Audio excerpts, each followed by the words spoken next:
안녕하세요, 청취자 여러분. 인천에서 사람들에게 시를 가르치고 있는 58살 남성입니다. 우리 속담에는 사람이 하는 말과 관련한 속담이 참 많습니다. 가는 말이 고와야 오는 말도 곱다. 말 한마디에 천냥빚 갚는다. 같은 말이라도 아 다르고 어 다르다 등등 우리 속담에는 말과 관련한 속담이 셀 수 없이 많죠. 이렇게 말과 관련한 속담이 많은 이유는 저희 조상님들께서 사람이 하는 말이 삶에서 얼마나 중요한 것인지 잘 내다보셨기 때문이 아닐까 합니다. 속담에는 없는 말이지만 30년 전 만난 그 어린 사내아이를 떠올릴 때마다 저는 종종 이런 생각을 하고는 한답니다. 마른 풀처럼 사람을 이어붙이는 재주가 있고 또 반대로 얼음처럼 차가워 사람을 비켜가게도 한다고요. 30년 전 책방을 운영하다 우연히 만나 필연이 된 사내 아이와의 인연. 그럼 사연 시작하겠습니다. 저는 충북 청주에서 태어나 대학 진학 전까지 청주에서 자랐습니다. 제가 태어난 해가 1964년도였고 중고등학교 학생 시절을 보낸 시기가 1990년대까지였으니 청주는 아직 개발 전이라 집 밖을 나서면 들과 밭, 산, 작은 웅덩이나 여울을 보는 게 전부였던 때입니다. 지금처럼 이것저것 누리고 즐길 수 있는 문화시설 같은 게 있으리 만무했지만 그나마 평소에 책 읽고 글쓰기를 좋아했던 제게는 쓸쓸해 보이기까지 한 풍경이 결국 지금 제 문학의 밑거름이 되졌지요. 청주에서 고등학교를 마친 저는 안산에 있는 한 예술대학교 문해창작학과에 진학하게 됐습니다. 막상 대학에 입학하고 보니 글깨나 쓴다고 자부심을 갖고 살던 제가 그야말로 우물한 개구리에 지나지 않는다는 걸 깨닫게 됐습니다. 시대가 시대였던 만큼 독재 정권에 저항하는 학생도 많았던 때예요. 하지만 그 일과 별개로 자신의 글쓰기에 집중하는 학생들도 참 많았죠. 저는 후자였습니다. 수업을 마치면 어디 딴 데로 새지 않고 자취방에 돌아와 학교 시험 공부에 매달렸고 글쓰기 모임에 가입해 주말이면 친구, 선후배들과 함께 산 바다를 찾아 여행하거나 서로 쓴 글을 두고 함께 평가도 하고 비판도 하며 나름 실속 있는 대학 시절을 보냈답니다. 문예창작학과 재학생 모두가 그런 건 아니었습니다. 하지만 당시만 해도 문예창작학과에 다니는 학생이라고 하면 사람들이 해괴한 눈초리를 보낼 정도로 문예창작학과 학생들 대개가 좀 자폐적이고 폐쇄적으로 행동하는 일이 많았을 때예요. 왜 문학취라는 말 있지 않습니까? 모두 20살, 많아야 20 몇 살 어린 나이였으니 나 글 쓰는 사람이야 하는 심산이 문예창작과 학생들에게 있었던 겁니다. 자부심 아닌 자부심처럼요. 사소하고 평범한 물음에도 과민하게 반응하고 웃자고 건넨 말에 정색하고 내 작품은 이렇다 평가를 하면 어떤 사람은 노발대발 주먹다짐부터 하자 들 때도 심심찮을 때가 많았어요. 그런 학생들 성향과는 달리 저는 충청도 사람답게 좋고 좋은 게 좋은 거 아니냐며 되도록 어떤 사람이든 되도록 잘 지내려 애썼답니다. 하지만 아무리 그랬어도 대학 다니며 마음 한구석에 시린 건 어쩔 수가 없더라고요. 인간관계에 있어서 그렇게 무료하고 외롭게 대학에서 시간을 흘려보내고 있을 때 저는 아내를 처음 만나게 됐답니다.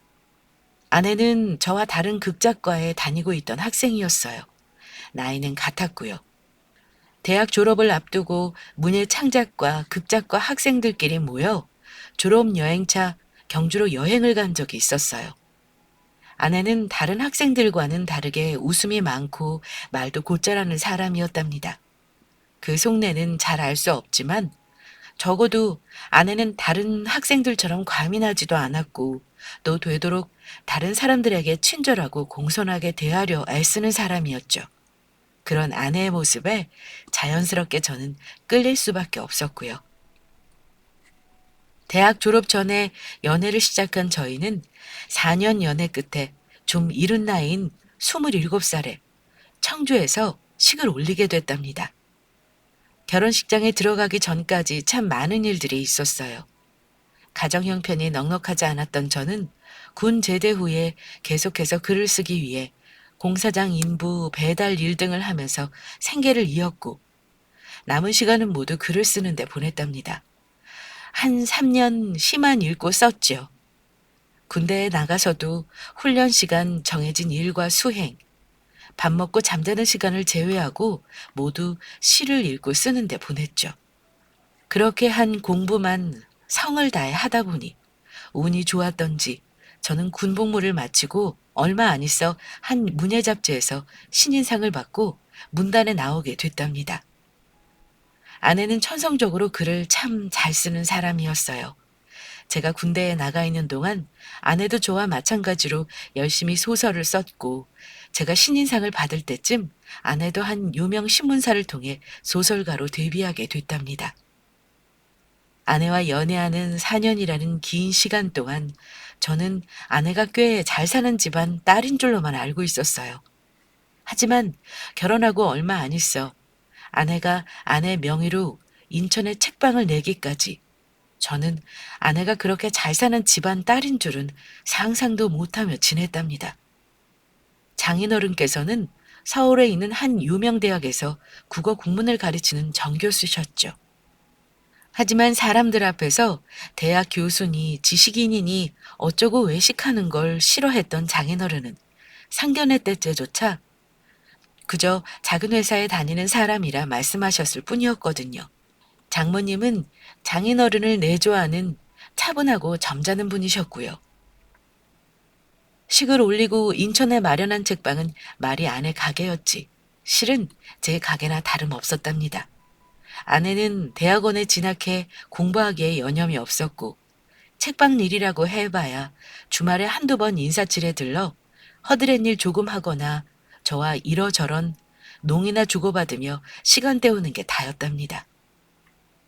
장인 장모님께서도 실은 그 책방이 당신들 딸 책방이 아니라 제가 갖고 또 운영하는 책방이라는 걸 은연중 모두 다 알고 인정하고 계셨어요. 글 쓰는 재주는 있어도 돈 버는 재주가 없는 사위니 그나마 적성에 맞고 잘할 수 있는 일을 아내와 장인 장모님께서 생각해 주셔서 인천의 딸 이름으로 책방을 내주셨던 거죠. 30년 전만 해도 지금과 다르게 사람들이 책을 직접 구매해 찾아 읽던 시절이었어요. 좀 외식하는 말로 말하면 낭만이 있던 때였고 진지한 말로 하자면 사람들이 인간, 삶에 대해 모두 진지한 태도를 취했던 때가 그때였죠. 사람들이 책을 꽤 많이 읽는 시절이라는 걸 잘 알고 있었기 때문에 생각했던 대로 큰 수입은 아니었지만 책방을 운영하고도 그럭저럭 저희 부부 큰 불편함 없이 생활할 수 있을 정도로 돈을 벌었답니다. 책방에 나가 일하고 남는 시간에는 글을 쓰며 평범하게 하루하루를 보내고 있던 어느 날이었어요. 한 달 전쯤인가 몇 번인가 책방에 들러 잠깐 동화책을 읽고 갔던 조그만 사내아이가 이제 대놓고 매일매일 출근하듯 책방에 와서 구석에 쭈그리고 앉아 몇 시간씩 책을 읽기 시작하더군요. 그렇게 오랜 시간 책방에서 시간을 보내는 아이였지만 돈을 주고 책을 사는 건 아니었어요. 하지만 그런 아이의 행동이 밉지는 않았답니다. 오히려 대견하게 느껴졌어요.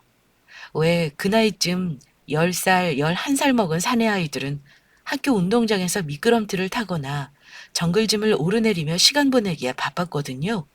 아니면 바람 빠진 축구공으로 학교나 골목길에서 공을 찼죠. 하지만 그런 아이들과 달리 그 사내 아이는 언제부터인가 하루도 걸음 없이 저희 책방에 나와 제 눈치 같은 건 저 볼 일 아니라는 듯 책만 읽어댔답니다. 그렇게 한 2달 지나서였을까요? 저는 슬그머니 그 애가 책을 읽는데 옆에 다가와 말했어요. 야, 너 그거 무슨 내용이고 의미인지는 알고 읽는 거야? 애 손에는 작가 유능기를 쓴 장마가 들려 있었답니다. 당연하죠. 아니까 있는 거죠. 아이는 책방에 들러 동화책만 읽어대는 게 지겨웠던지 하루하루 시간을 보내며 한국 문학 전집이나 세계 문학 전집을 읽기 시작했답니다. 그 11살 꼬마가 말이에요. 그러던 어느 날 저는 그 사내애가 저 몰래 새 책을 책가방에 몰래 훔치는 걸 보게 됐답니다. 그것도 그러려니 하고 말자 했었어요. 집이 얼마나 가난하면 저 읽고 싶은 책 한 권 부모님께 사달라 못할까 딱했던 거죠.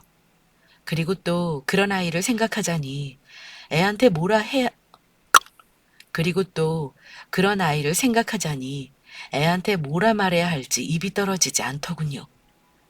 책 한 권 훔쳤다고 112에 전화를 걸어 도둑놈 잡아가라 이야기할 수 있는 것도 아니었죠. 하지만 문제는 한두 번으로 끝날 줄 알았던 그 도둑질이 날이 갈수록 심해졌다는 겁니다. 그날도 아이가 책을 훔친 날이었어요. 이제 더 그걸 지켜볼 수 없었던 저는 아이가 책을 몰래 가방에 넣고 책방을 나서려던 찰나 아이에게 다가가 그 손목을 세차게 잡아챘어요. 그러고는 애한테 말했죠. 너 이름이 뭐야? 성준혁. 그래, 준혁아. 지금 아저씨가 왜 이렇게 준혁이 손목 세게 잡고 있는지 알아? 네, 알아요. 도둑질해서. 아이는 핑계나 변명 없이 제가 물은 질문에 있는 그대로 대답했어요. 준혁아, 준혁이는 그동안 아저씨 책방에 와서 책 많이 읽었으니까 잘 알고 있겠다. 책 읽기 좋아하고 생각하고 글쓰기 좋아하는 사람이면 책 훔치는 게 잘못됐다는 거 더 잘 알고 있겠네? 네, 알아요. 저도 책 훔친 거 잘못한 거 알아요. 그래도 갖고 싶어요. 제일 좋아하는 게 책인데 집에는 책이 한 권도 없어요. 엄마 아빠한테 사달라고도 말할 수 없어요. 아빠는 제가 어렸을 때 돌아가셨고 엄마는 시장 난전에 나가 장사하세요. 엄마는 저 책 사줄 돈 없어요. 그래, 그런 사정이 있었구나. 근데 준혁아, 너 밥은 먹었어? 아니요, 아직 안 먹었어요. 그래? 너 짜장면 좋아해? 아저씨가 가게를 비울 수가 없어서 아저씨랑 저기 책상에 앉아서 같이 짜장면 먹을까? 네, 좋아요. 무슨 일이 있었냐는 듯 준혁이는 천진난만한 얼굴이 됐답니다. 그리고 짜장면을 먹는 게 신이 났던지 얼굴에 환한 웃음이 가득했죠. 근처 중국집에 전화를 걸어 짜장면 2그릇과 탕수육 소짜를 주문해 준혁이와 먹었습니다. 먹으면서 준혁이와 이런저런 이야기를 나누었죠. 준혁아, 책 읽는 게 왜 재미있어? 딴 애들은 운동장에서 뛰어놀고 산에 가서 도룡뇽 잡고 노는데 전 그런 건 별로 재미없어요. 관심도 없고요. 저는 그냥 자리에 앉아서 책 읽는 게 제일로 좋아요. 여기는 대한민국인데 책 읽으면 일본도 갈 수 있고 러시아도 갈 수 있고 미국도 갈 수 있거든요. 아, 그래서 네가 그렇게 책 열심히 읽었던 거구나. 네. 다른 나라 여행하는 것도 재미있고 책 속에서 한 번도 만나보지 못한 사람이 다른 사람들이랑 이야기하고 싸우는 것도 재미있어요. 준혁이는 4학년밖에 안 됐는데 벌써 그렇게 책을 깊이 읽을 줄 아네? 근데 있잖아, 준혁아. 네가 읽는 책 속에 살고 있는 사람들이 준혁이가 책을 훔쳐서 자기들 훔쳐보고 있다 생각하면 그 사람들 기분이 어떨 것 같아? 음, 책이랑 연필, 지우개, 색연필 모두 마찬가지야. 돈이 없으면 책, 연필, 지우개 모두 살 수 없어. 그건 네가 가난하다고 세상에 준혁이한테 벌 같은 걸 주는 게 아니야. 돈이 없으면 물건을 살 수 없다. 사고 싶은 걸 살 수 없다. 그건 사람들이 살아가면서 함께 지키기로 한 약속 같은 거야. 급식 먹을 때 줄을 서는 것처럼, 버스 타기 전에 줄을 서는 것처럼 사람이라면 마땅히 지켜야 되는 규칙 같은 거야. 규칙이요? 저는 1학년 때부터 지금까지 연필 한 자루 돈 주고 안 사봤어요. 친구들이 학교 마치고 문구점에 가서 지퍼도 구워 먹고 켄터키 프랑크 소시지도 불에 구워 먹는데 저는 그것도 한번 못 해봤다고요. 그랬구나. 그때마다 기분도 안 좋고 마음도 아팠겠다. 그치?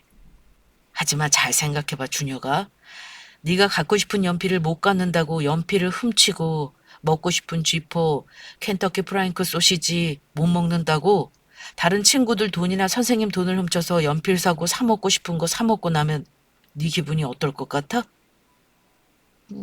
그야 나쁜 일을 해서 내가 갖고 싶은 걸 가진 거니까 기분도 안 좋고 마음도 더 아플 것 같아요. 근데 그렇게 안 하면 저는 갖고 싶은 거, 먹고 싶은 거 하나도 제대로 할 수가 없다고요. 아니야. 그렇지 않아. 준혁이 혹시 자동차나 버스 타고 캄캄한 터널 지나가 본 적 있어? 네, 엄마랑 버스 타고 할아버지네 갈 때 터널 지나가 봤어요. 버스 타고 터널 들어가면 어때? 처음 가는 데고 주황색 불도 켜져 있고 처음에는 신기하지. 근데 시간 지나면 어땠어? 답답하지 않았어? 지루하고? 맞아요. 처음에는 우와 하고 터널 들어가서 여기저기 뭐 있나 살펴보고 그랬는데 얼마 못 가서 지루해지고 언제 끝나나 그 생각만 한 적 있어요. 준혁이는 책 많이 읽고 또 잘 읽는 똑똑한 학생이라서 이 아저씨 말 모두 잘 이해할 거야. 그치? 아저씨는 지금 준혁이 네가 좀 캄캄하고 답답한 터널을 지나고 있다고 생각해. 친구들처럼 엄마 아빠한테 떼써서 장난감도 마음껏 갖고 싶고 먹을 것도 마음껏 먹고 싶지만 지금은 잠시 그럴 수 없는 때라고 생각했으면 좋겠어. 그리고 이 캄캄하고 답답한 터널을 모두 지나게 되면 그때는 준혁이가 갖고 싶은 건 먹고 싶은 건 마음껏 먹을 수 있을 거라고 생각했으면 좋겠어. 아저씨 말 이해해? 터널? 근데 터널 다 끝날 때까지 저는 뭘 하면 되는데요? 아저씨 말대로 다른 사람 물건이랑 음식 안 훔치고 그냥 터널이 끝날 때까지 기다리기만 하면 되는 거예요? 아니, 아저씨도 어렸을 때 그 캄캄한 터널 지나가 본 적 있거든? 아저씨는 그 긴 터널이 끝날 때까지 고개 숙이고 움츠러드는 대신 큰 흥이 난 건 아니었지만 지금 준혁이처럼 책 열심히 읽고 공부도 열심히 했어. 그리고 책 읽고 공부만 했던 게 아니라 밖에 나가 친구들이랑 어울려서 뛰어놀며 시간 보냈어. 그렇게 시간 보내고 있다 보니까 어느 날 떡하고 밝고 환한 빛이 보이는 터널 바뀌더라고. 아저씨는 그 환하고 따뜻한 빛이 너무 좋아서 그때부터 더 열심히 책 읽고 공부했다. 그래서 지금 이렇게 훌륭한 사람은 아니지만 준혁이랑 둘이 앉아서 짜장면이랑 탕수육 정도는 실컷 먹을 수 있는 사람이 된 거야. 제 이야기를 모두 들은 준혁이는 울상이 돼 말했답니다. 아저씨, 잘못했어요. 나도 아저씨처럼 할래요. 제가 아저씨 책방에서 훔쳐간 책 당장 가서 모두 다시 가져다 놓을게요. 용서해 주세요. 용서해 주시면 아저씨가 말해준 것처럼 다른 사람 거 탐내지 않고 훔치지도 않을게요. 근데요, 아저씨, 그래, 그렇게 해주면 아저씨도 준혁이도 마음 더 편해지겠다. 그치? 응, 근데 저 이제 다시는 다른 사람 거 안 훔칠 건데요. 앞으로 아저씨 책방에 와서 읽고 싶은 책 더 읽어도 돼요? 그럼 책 읽고 싶을 때는 언제든지 와. 언제든지 와서 마음껏 책 읽어. 저기 구석에 쭈그리고 앉아서 읽지 말고 아저씨 옆에 책상 하나 마련해 줄 테니까 거기 앉아서 읽고 싶은 만큼 읽으라고. 정말요? 감사해요, 아저씨. 그럼 저 짜장면 다 먹었으니까 빨리 집에 갔다 올게요. 잠깐만 기다려주세요. 알았죠, 아저씨? 말을 마친 준혁이는 그 길로 뛸 듯 기뻐하며 자신의 집으로 향했습니다. 하지만 1시간, 2시간, 3시간 기다려도 준혁이는 다시 책방에 돌아오지 않았습니다. 그날 이후로도 더 준혁이를 만날 수 없었고요. 이게 도대체 무슨 일인가 싶었지만 제가 더 할 수 있는 일은 없었답니다. 성준혁. 이름만 알고 있을 뿐 사는 곳도 다니고 있는 학교조차 알고 있지 못했으니까요. 결혼해서 책방을 연 지 딱 10년이 되던 해였답니다. 몇 년째 위암 투병 중에 있던 아내가 결국 허망하게 제 곁을 떠나버렸어요. 같은 자리에서 10년 동안 장사를 하다 보니 제법 단골 손님도 많았고 거래처도 많았지만 아내가 떠나버리자 제 마음은 황폐해질 대로 황폐해지고 말았죠. 아내가 돌아간 지 몇 년이나 지났을까요? 인터넷이 급속도로 발달하면서 도서나 인쇄물 자리를 잘 짜여진 전자 시스템들이 그 자리를 대체하기 시작했답니다. 결국 책이 더 팔리지 않아 창고에는 재고와 반품해야 할 책들이 넘쳐나기 시작했답니다. 그마저 반품 기한을 놓치면 반품조차 할 수 없어 어느 누구도 읽지 않는 책은 말 그대로 쓰레기 더미가 돼버렸죠. 이제 책방은 단골 손님만으로 더 유지할 수 없을 지경이 됐어요. 결국 아내가 마련해준 새 책방은 헌책방이 될 수밖에 없었답니다. 저희 책방 근처에서 책 장사를 하고 있던 많은 책방들이 헌책을 사고 파는 헌책방으로 업종을 변경하게 됐어요. 그렇게 해서 겨우 살아난 가게들 빼고 많은 책방들이 결국 폐업을 하거나 학생들이 공부하는 교과서, 교재 전문 서적만을 다루는 일반 서점으로 영업 분야를 바꿔 장사를 했죠. 어떤 사람은 아주 학생들이 필요로 하는 복사, 스캔, 제본 같은 걸 해주는 인쇄업으로 완전히 업종을 변경하기도 했고요. 사람 일은 하늘도 모른다고 헌책방으로 업종을 변경한 게 시대랑 잘 맞았던지 저희 헌책방 거리는 인천은 물론 경기, 서울 사람들에까지 입소문이 났답니다. 입소문을 들은 사람들은 희귀서적, 유명 작가가 쓴 상태 좋은 책, 그 밖에 대학 전문 서적 등 많은 책을 가져다 팔았고 많은 사람들이 들러 사람들이 내놓은 책을 다시 사갔답니다. 그래서 저는 근근히 생계나마 유지할 수 있었고 잠깐이었지만 돈이 잘 벌릴 때는 작정하고 책방 휴가를 내고 며칠이고 산이나 바다 근처에 숙소를 잡고 마음껏 제 글을 쓸 수 있었죠. 그렇게 평범하게 하루하루를 보내고 있던 날이었어요.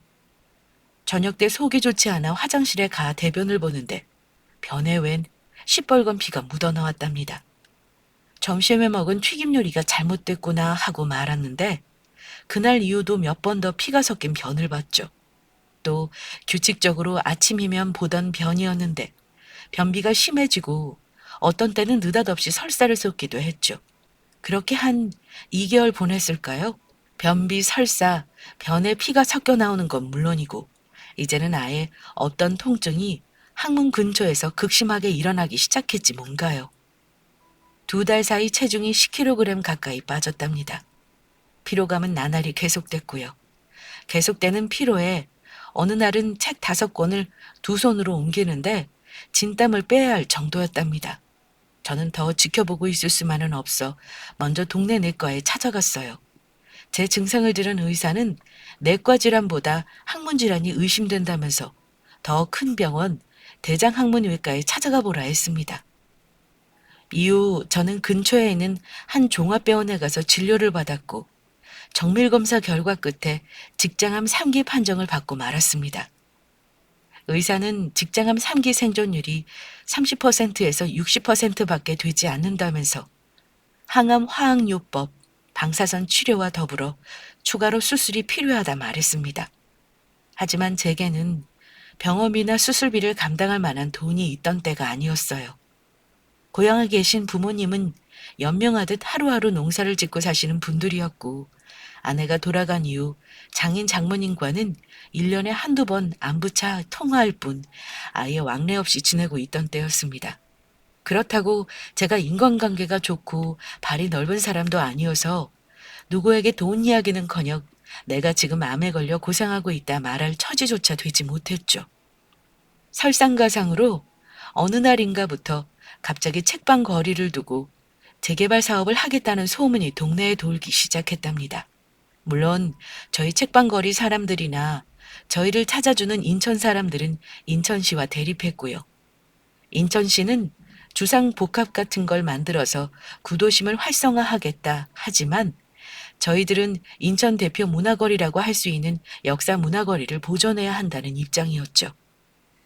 인천 시민 모임 사람들이 이 일로 기자회견을 열기까지 했어요.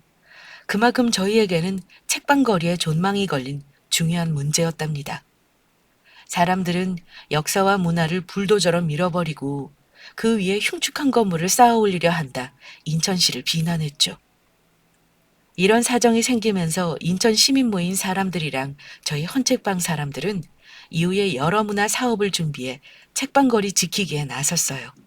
일반인, 시인, 너나 할 것 없이 많은 사람들이 자발적으로 참여해 낭독의 밤 같은 행사를 열었고 유명 작가들 역시 자발적으로 참여해 사람들에게 비용을 받지 않고 소설 창작 수업 같은 걸 해줬답니다. 이런 저희 사정을 어떻게 알게 된 건지 서울의 한 유명 언론사는 저희 책방거리 사정을 신문의 특집 기사로 싣기도 했죠. 다행히 책방거리가 사라지는 걸 막을 수는 있었답니다. 저는 책방거리가 사라지지 않는 것만으로 만족해하며 지냈어요. 물론 계속해서 직장암이 악화돼 갔지만 지난 30여 년 동안 운영해온 책방을 보며 그동안 만나온 사람들, 떠난 아내를 그리워하는 것만으로도 허전한 마음을 달래며 지날 수 있었답니다. 그렇게 시간은 속절없이 앞으로 계속해서 흘러갔어요. 저는 누구도 모르게 스스로 마지막을 준비하고 있었고요. 마저 남은 약을 타기 위해 병원에 방문했을 때였답니다. 담당 주치의와 이야기를 나누고 약재실에서 약을 받아 원무과 수납창고에 들렀을 때예요. 그런데 거기서 원무과 직원은 제게 뜻밖의 이야기를 건넸죠. 선생님 진료비랑 약재비 모두 문화재단에서 모두 정산하셨어요. 모두 문화재단이요? 어머, 선생님 모르고 계셨어요? 저희는 당연히 선생님이 가장 먼저 알고 계실 줄 알았는데, 모두문화재단이라고 사회복지협회랑 인권변호사협회랑 연계해서 사회 약자 돕는 재단이 있거든요. 거기서 선생님께서 그동안 내지 못한 약집이랑 치료비 어제 모두 정산하셨어요. 그리고 앞으로 계속해서 선생님께서 암치료 받으시는데 돕겠다 저희 병원에 알려왔고요. 글쎄, 저는 처음 듣는 이야기라서요. 혹시 그 문화재단이 남긴 전화번호나 주소지 같은 거 좀 알 수 있을까요? 워낙 금시초문인 이야기고 그 사람들이 저를 어떻게 알까 해서요. 사회복지사 협회니 인권변호사 협회니 재단이니 이 나이 먹도록 그런 데랑은 전혀 인연이 없이 지내와서요. 아, 그러셨구나. 네, 선생님. 여기 종이에 재단 번호 적어드릴게요. 전화해보세요. 병원에서 돌아와 재단에 전화를 걸어 내용을 확인하니 모두 사실이었습니다.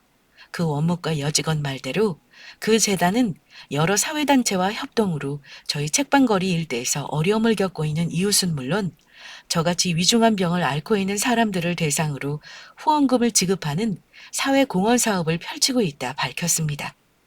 다만 순서에 맞지 않게 후원받는 당사들한테 연락 없이 후원금 먼저 지급된 건 단체 회계부서 직원 실수로 후원금이 며칠 앞당겨 지급됐다고요. 그 이야기를 들은 저는 그저 얼떨떨할 수밖에 없었답니다. 아닌 밤중에 홍두깨라고 저와는 전혀 관련 없는 단체들이 손발 걷고 나서 제 병을 치료해 주겠다니. 정말 그러면 안 되는 말이지만 감사한 마음이 들기 전에 이게 무슨 일인가. 혹시 이것도 힘들고 어려운 사람들만 따로 골라서 사기치려드는 건 아닌가 의심이 먼저 들 정도였죠. 하지만 그렇다고 저는 손 놓고 치료를 멈출 수는 없었어요. 재단 측 말대로 계속해서 제 병원비를 후원하겠다는데 당장 죽겠다는 생각이 없으니 그저 병원 방문하는 날에 맞춰 병원에 가 치료를 이어나갔죠. 그렇게 치료를 마치고 집에 돌아온 어느 날 저녁이었어요. 제 핸드폰으로 모르는 번호로 전화가 걸려왔답니다. 여보세요? 안녕하세요, 선생님. 그동안 무탈하셨지요? 네, 실례지만 제가 모르는 번호라서요. 혹시 저한테 예전에 시 배웠던 분이신가? 제가 최근에 핸드폰을 잃어버려서 번호를 다 잃어버렸습니다. 네, 시는 아니지만 선생님께 과거에 시보다 더 좋은 걸 배운 사람이에요. 저 성준혁입니다. 성준혁? 성준혁? 처음 듣는 이름인데 우리가 어디서 만났었지요? 네, 선생님 책방에서 만났었죠. 어렸을 때 제가 선생님 책방에서 책 몇 권 훔쳤었고요. 아, 책을 훔쳤다고? 글쎄. 시간이 흐를 대로 흘렀으니 기억 못 하시는 게 당연할 거고요. 선생님, 책 훔친 저 나무라시지 않으시고 짜장면 사주시고 탕수육 먹여주셨잖아요. 그래도 기억 안 나세요? 사람은 누구나 각자 어두운 터널에 갇혀있는 시기가 있다고 그 어린 저한테 차근차근 조곤조곤 따뜻하게 말씀해 주셨던 분이 선생님이시잖아요.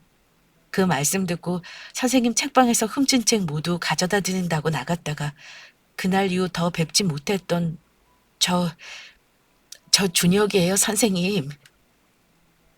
아이고, 아이고 세상에. 준혁아, 이게 어쩐 일이냐? 도대체 이게 무슨 일이야? 그래, 기억한다. 기억하고 말고. 책 읽는 게 세상에서 제일 재미있다고 말하네. 준혁이. 다시는 도둑질하지 않겠다고 착하게 살 거라고. 훔친 책 모두 가져다 놓겠다고 웃으면서 가게 나섰다가 다시 돌아오지 않았었지. 아이고, 준혁아. 어떻게 널 다 잊었겠니? 선생님, 죄송하지만 자세한 이야기는 찾아뵙고 더 말씀드릴게요. 제가 좀 이따가 일 때문에 밖에 나가봐야 해서요. 가게 밤 10시 전까지는 운영하시죠? 저녁 9시쯤 찾아뵐게요. 전화를 끊은 저는 과거에 잠시 잠깐 만나 함께 시간을 보냈던 준혁이를 생각했어요. 또래 아이들보다 키나 몸무게가 한참 모자란 애였지만 눈망울 만큼은 누구보다 똘망똘망했던 아이.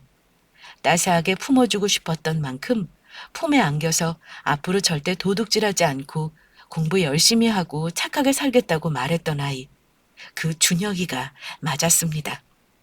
준혁이는 약속한 대로 저녁 9시가 돼서 제 책방에 찾아왔어요. 말쑥한 정장에 광나는 구두를 신고 있는 준혁이었지만 며칠 야근이라도 했던 탓인지 머리는 정신없이 흐트러져 있었답니다. 잊고 살았지만 이토록 반가운데 그런 것 따위 아무래도 상관없었죠. 아이고 세상에. 준혁아, 네가 그 준혁이 맞냐?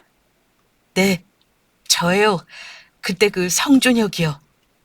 준혁이는 카운터 옆에 있는 힘겹게 앉아있는 제 곁으로 다가와 제 두 손을 꼭 끌어주며 말했습니다.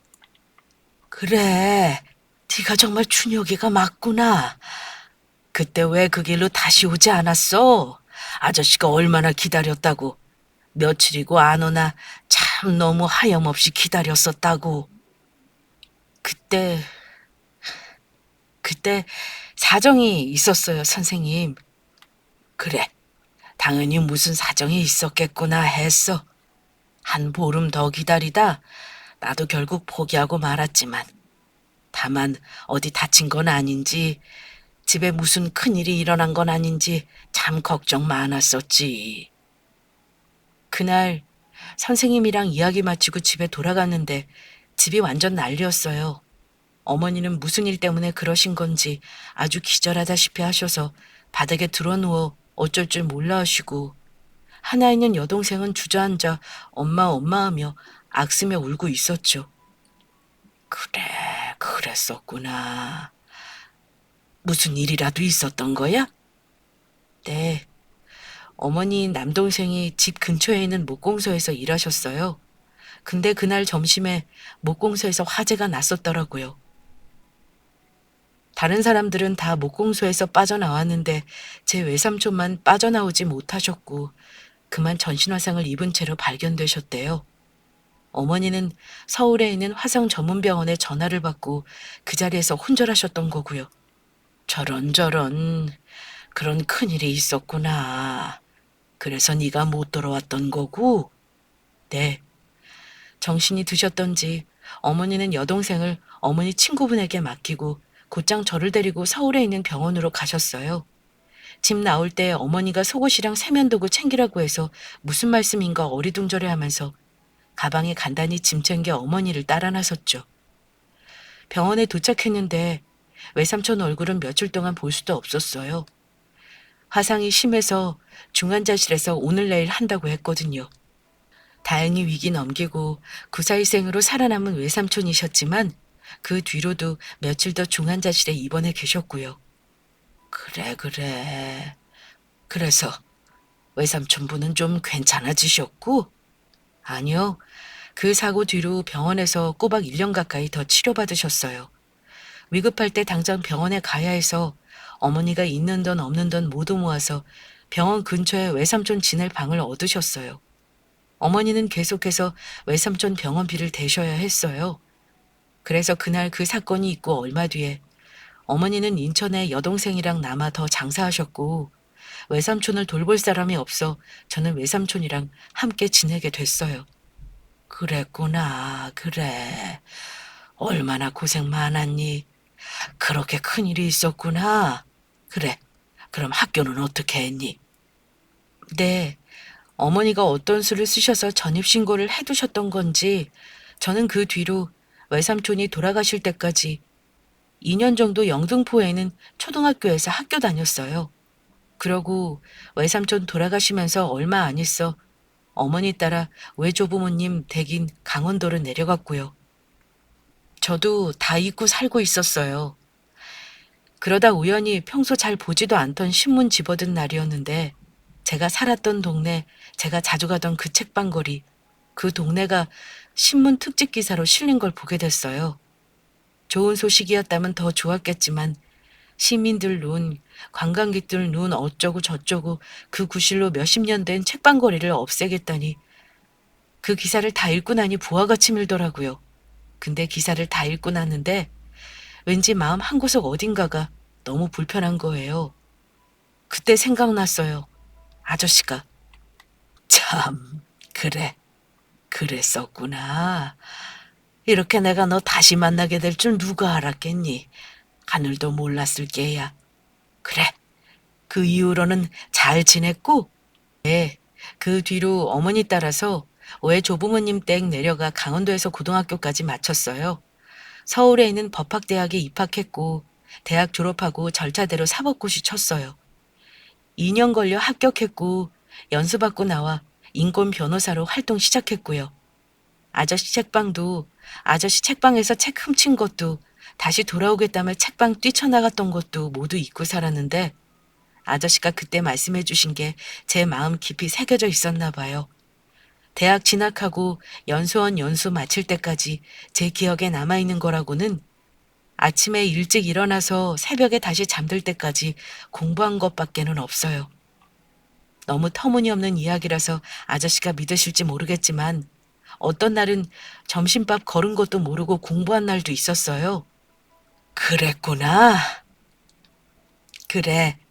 나는 너 처음 만났을 때 이미 네가 장차 큰일할 사람이 될 거라 생각했었다. 근데 진짜 이렇게 보란 듯이 훌륭한 사람이 됐구나. 아니에요. 훌륭한 사람은 못 돼도 바르게 살고 싶어 여기까지 온 거예요.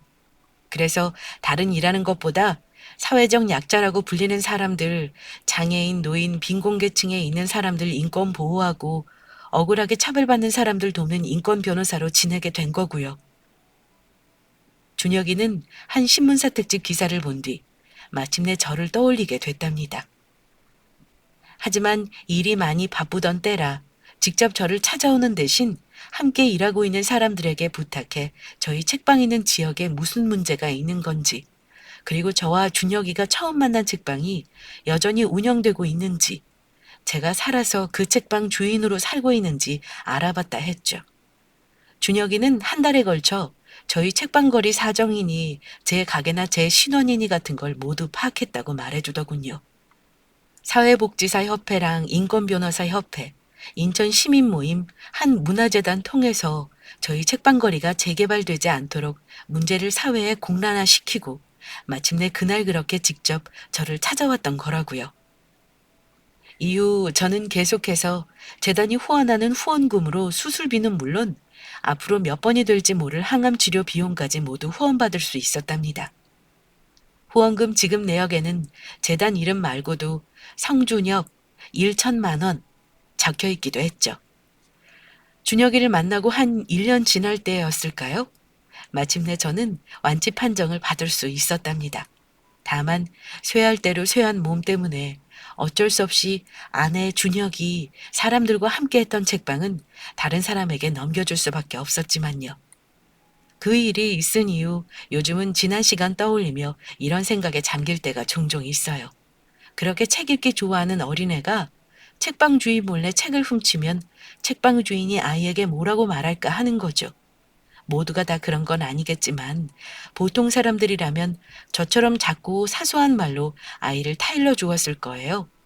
준혁이처럼 어른이 하는 말을 귀담아 들을 줄 아는 아이라면 아이 역시 자기 잘못을 깨닫고 앞으로 더 그런 행동을 하지 않았을 거라고요. 사연 처음에 청취자분들에게 말씀드렸던 것처럼 참 신묘한 재주를 갖고 있는 게 말 아닐까 싶답니다. 사람과 사람을 이어붙여주기도, 때로 차갑게 등 돌리기도 하는 말. 갖고 싶은 게 있고 먹고 싶은 게 있었지만 가난 때문에 그럴 수 없었던 아이. 그 아이한테 했던 제 작고 사소했던 말들과 행동이 결국 준혁이, 그리고 저를 다시 인연이라는 이름으로 만나게 해준 게 아니었을까요? 긴 사연 들어주신 청취자분들에게 감사 말씀 올리며 이만 사연 마치겠습니다. 늘 건강하시고 행복하세요. 감사합니다.